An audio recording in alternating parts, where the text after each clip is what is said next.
Hello YouTube, my name is Marie and today I'm going to do a spoiler discussion. I repeat, spoiler discussion of the entire series My Strange Hero.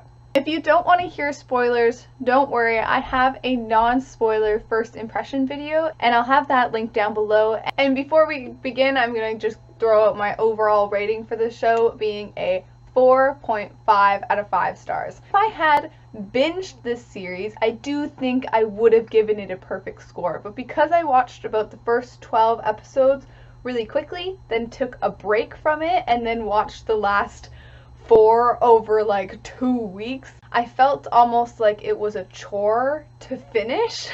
That is why it's a 4.5. None of my opinions have changed about the show. I still feel like it's incredibly high energy. All of the actors are doing such a great job, and it's just a very extra show.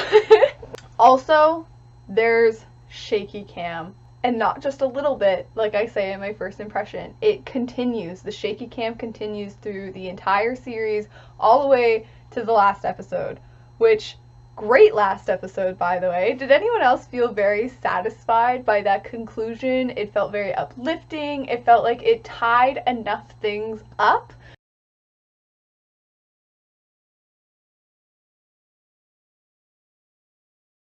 Usually I wouldn't actually film a full review of a series if I didn't have something new to add that's not already in a first impressions.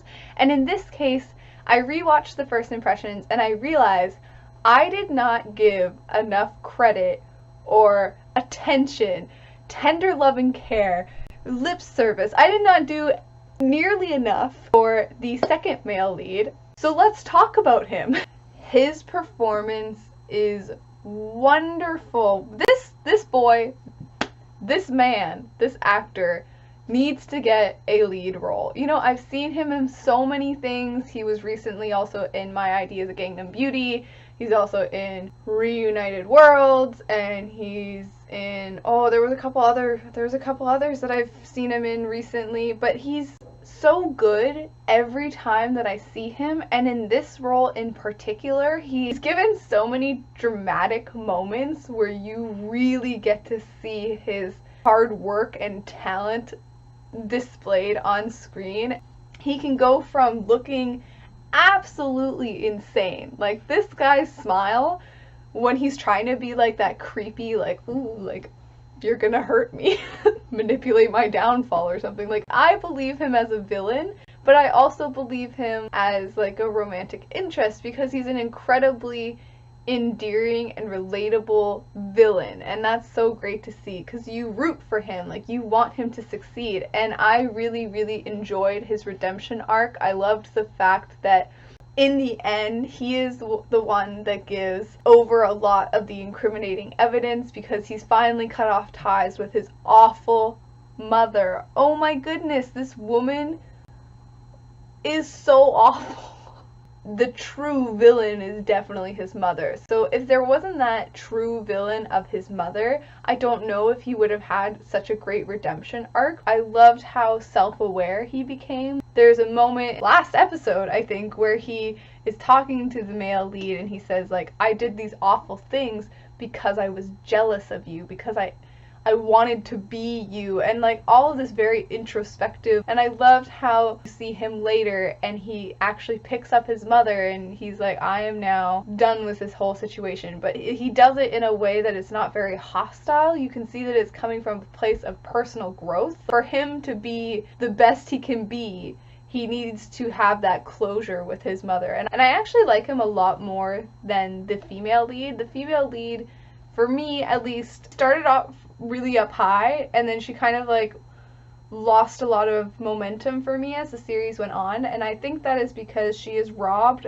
of a true teaching moment. Do not get me wrong, I loved her speech about how like, the students are wildflowers and if you get stepped on you will grow back. Like, that entire speech really moved me. I thought that was a great moment. But there was never a moment where she shines as a teacher. You know, like, I've had really great teachers that have left impressions on me, but there was never a moment in the classroom where she gets the students involved in what she's teaching. A lot of people say, oh, you're such a good teacher and blah, blah, blah, but you never see it. And I feel like the show was missing that. Another thing that happens with her character, it also really rubbed me the wrong way, was when she and male lead misunderstanding thing, and then it just, her testifying against him was definitely motivated by the fact that she was hurt by him, that she now felt like she didn't know him anymore, and that he had been pitying her this entire time, and that their relationship wasn't genuine. Like, that feeling of betrayal that she felt from him wasn't true, but like that feeling that she had was definitely what motivated her to give her testimony. That testimony ruined his life. And to put them on the same level, I think was really wrong. Because they're definitely not the same. Like, you having your feelings hurt is not the same as ruining someone's life. Another character that I think we should talk about that definitely deserves a mention is the student who was cheating on his exams. Like, his mother was getting the photos of the exams and then pressuring him into cheating. I also think that actor did a wonderful job. He is very powerful for someone so young. And I also really loved that moment between him and the female lead about how if you don't correct your wrongs, they'll snowball. Like, there was a lot of really nice messages within the show. Yeah, the writing in general for My Strange Hero, I think, is impeccable.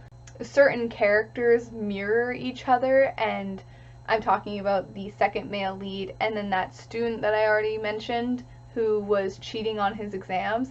You could see how the writers were putting these two characters up against each other and showing this younger student what his future would be like if he didn't come clean and if he didn't make that choice to, stop the snowball of bad actions. I wish that the male lead's mom had a little bit more to do.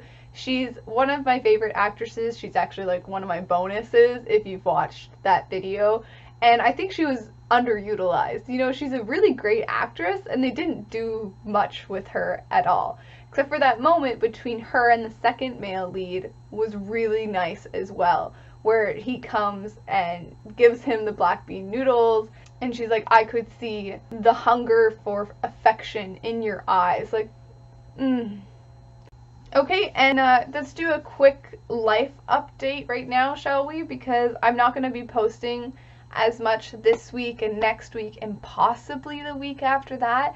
I might try and do a couple movie reviews because I am in the midst of trying to move out, so a lot of my time is just spent scouring the internet and emailing apartments, and it's so freaking exhausting. Less than half of the emails that I've sent out have even replied to me, even to let me know that, the space has been filled or something. So I have my first viewing tomorrow. I'm in competition with 3 other people, and that's terrifying because I've never gone and viewed a place before, so I'm like, what do I bring? What do I wear? And so it's like I gotta retouch up my resume, I have to make sure my references are in order. Whew, it's a lot. Also, my work schedule is all over the place right now because my coworker is taking time off, so I'm working a lot more than usual. I'm stressing. I'm stressed. Can you feel the stress through the video? Because I'm stressed. Okay, that is everything from me, and because this is a spoiler review, feel free to talk spoilers down below. Tell me some of your favorite moments. Tell me your favorite characters. Did you love the second male lead as much as I did? Have a good day. Have a good night. Bye.